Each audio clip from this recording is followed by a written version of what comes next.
Tonight, inside the world's most secretive nation, North Korea's Supreme Commander Kim Jong-un is threatening thermonuclear war against the United States.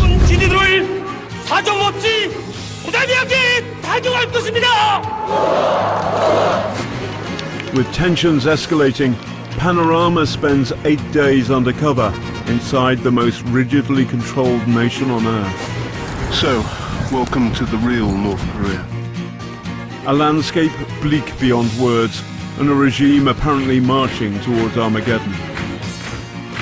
이제 도발자들은 임의의 순간에 거북의 불벼락을 면치 못할 것이다. But is this talk of war for real? Or a regime afraid for its own survival, playing a shadow game? We may see a thermonuclear war. I'm sure it's not the North Koreans' plan to unleash that kind of a thing. But it might come to that as a result of a disastrous miscalculation.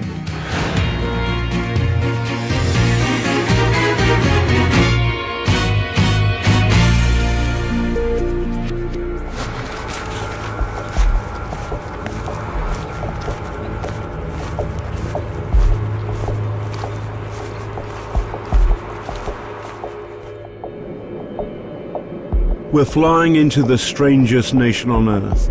Unstable, paranoid, aggressive. And after its latest nuclear test in February, even China, its old ally, voted against it at the UN. No wonder North Korea is fast running out of friends. Journalists are all but banned from North Korea, so I'm going in undercover, part of a tour group. Guide number 1. The regime's human face. Hello, everybody. Hello. I'm glad to meet you here in Pyongyang. It's immediately clear we've come to North Korea at an interesting time. At the moment, the situation is very tense, as you know. Nobody knows when the war will erupt, but anyhow, we'll be safe. You know, our boss has the mark, the Korean International Travel Company, so the Americans won't strike our boss. Our guide number 2 says hello. So, good afternoon, everybody. So, I'm a guide from KITC. So, They were both our guides and also our ever-vigilant escorts. We're on an official 8-day tour, so the guides put us up in one of the top hotels in the Democratic People's Republic of Korea. Pity about the lights. This is our hotel in the centre of Pyongyang. This is the toilet. There are no lights, stinks, there's waters on the floor. And here's the view outside the hotel. They're building a bank, night and day. Day and night. It's 4:30 in the morning. They never stop. I'm told it's a joint venture with a Chinese bank, a rare sign of inward investment.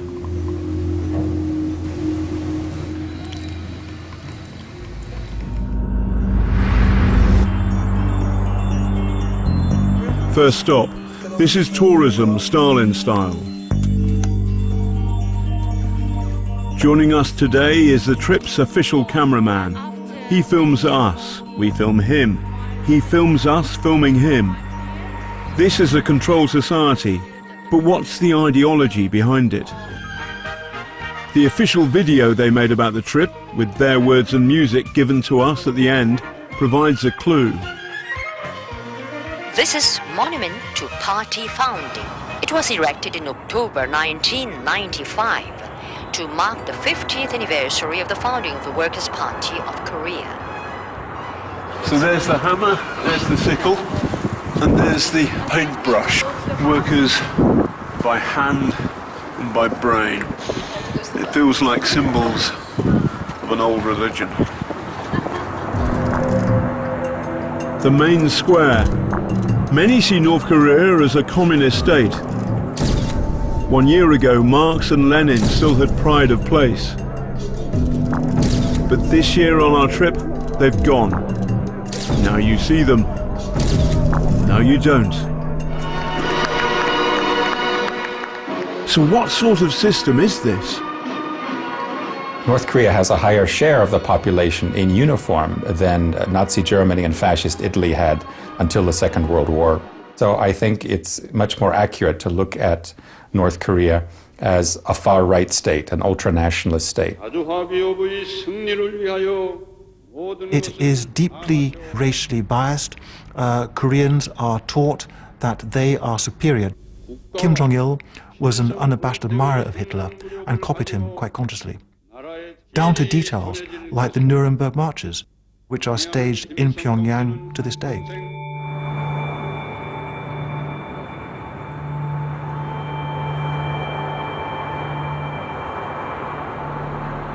At the mausoleum, tourists are banned from taking cameras in. Kim Il-sung has been dead these past 19 years, but he still calls the shots. As far as I know, it's the only nation in the world ruled by a dead man. Generalissimo Kim Il-sung is still the leader of the country. But he's a corpse. I'm sorry, you don't understand the North Korean ideology, the religious nature of this. He is a kind of god. He lives eternally.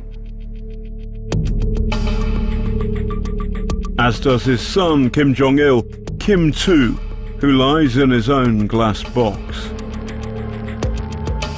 When he died nearly 2 years ago, his younger son, Kim Jong-un, then 28, took over the family firm.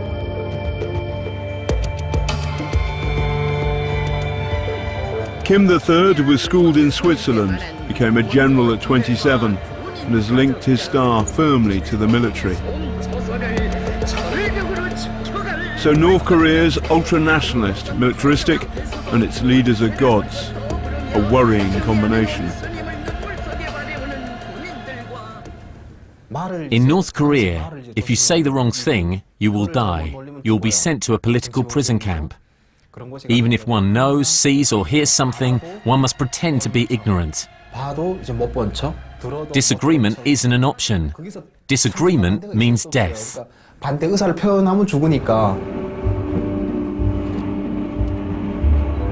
The ideology may be terrifying, but does this place really work?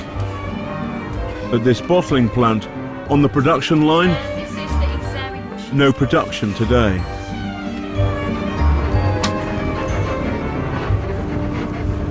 The military seems to work. On the road, anti-aircraft guns.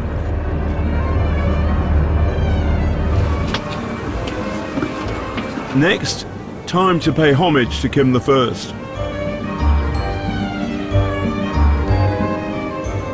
I bow. It's what's expected given the godlike status of the Kims. It's at the entrance of what we're told is a collective farm. You get the feeling this isn't an ordinary farm. I might be wrong. So where are the crops, the fields, the animals?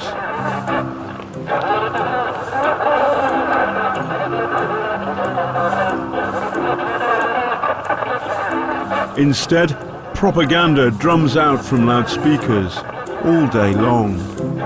So what about the farm workers? Where do they live? They show us a model house, complete with model family, model kitchen, and a fridge full of food. But this didn't seem to have anything to do with farming. Very much a real-life farming experience.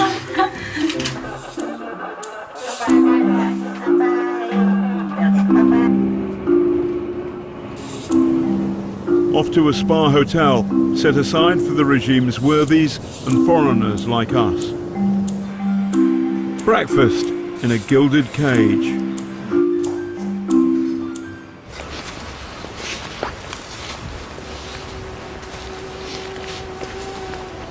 We sneak out of our spa hotel. The barbed wire separates us from the locals. North Korea is one of the poorest places on earth. So, welcome to the real North Korea. Life is bleak here, no reliable power, No freedoms as we know them, not even to travel to the capital without permission.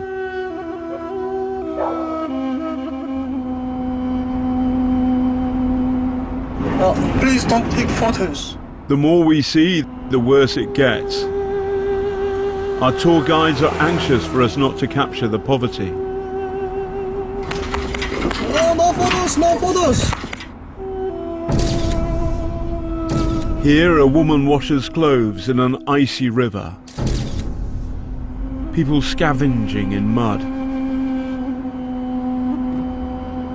And if this is a market, there wasn't much on sale.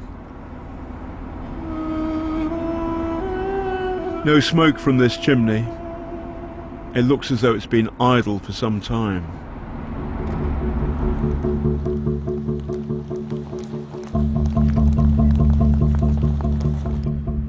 They take us to a showroom for this giant industrial complex. They make electricity generators here, they say. There goes the electricity again. We asked for a tour of the factories. Now the Korean Peninsula's situation is getting worse and worse on the verge of Korean War. So they are now producing the military things. So they can't show the whole factory. To us, they use the war as an excuse when things go wrong. Do they do the same with their own people? When you talk to North Koreans about the state of their country, a lot of them recognize that North Korea is very backward and very poor. But they tend to blame that on outside interference, American sanctions, and indeed, if a light bulb blows in Pyongyang, people will say, blame America.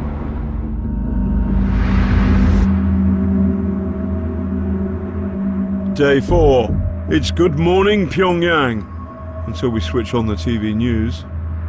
조선인민군 최고 사령부는 지금 이 시각부터 미국 본토와 하와이, 감도를 비롯한 태평양군 작전 전구안의 미제 침략군 기지들과 남조선과 그 주변 지역의 모든 적 대상물들을 타격하게 된. That very morning we cross into the DMZ, the demilitarized zone, where North Korea stops and South Korea starts. 포병부대들을 포함한 모든 야전 포병군 집단들을 1호 전투 군무 태세에 진입시키게 된다. It's the most dangerous place on earth, some say. Our guide agrees. This area is the battlefront, so be careful all the time. So do not use your camera. This is what the fuss is all about, the border with South Korea. Today it doesn't feel like a battlefront. No movement, no maneuvers, no big guns. But the DMZ's history is at the root of the North's current paranoia about America. In 1950, North Korea, supported by Stalin and Mao, invaded the South. The Americans, the British and others helped the South fight back. Bombardments by tanks, and here by Canadian gunners, have been effective in blasting the Reds from strong positions. 3 years later and 1 million dead, the border was back to where it had been, the 38th parallel. The two sides declared a ceasefire, but there's never been a peace treaty.